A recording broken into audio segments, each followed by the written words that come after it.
Hello guys, so yes, this is Kokoy of Laking Davao, and right now I'm very happy and excited na i-share sa inyo that Laking Davao, our YouTube channel ay nahirang bilang YouTuber of the Year. Yay! Congratulations to me.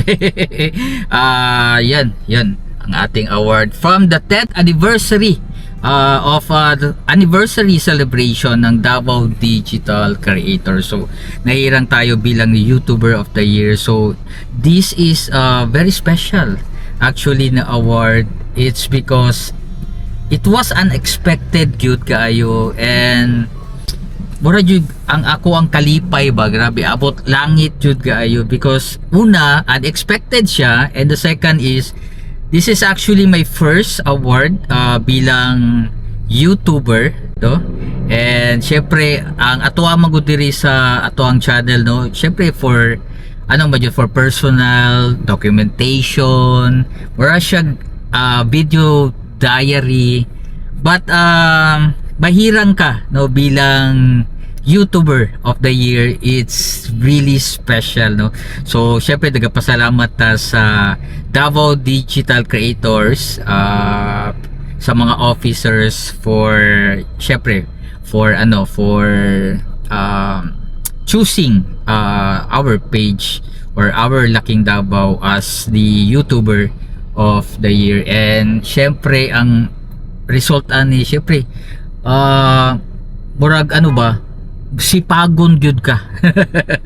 Di ba, murag another motivation, big motivation para mag na pud jud ta, mag more active pa jud ta diri sa ato ang YouTube channel. So very inspiring gayni, and again guys, very special jud siya sa ko, kay I don't know, the unexplainable man good ang feeling at the time na na-receive na ko di siya.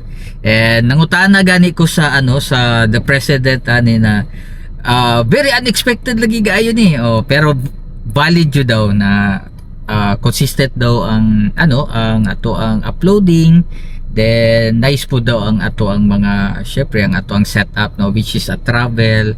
And because of that, I decided we will have a new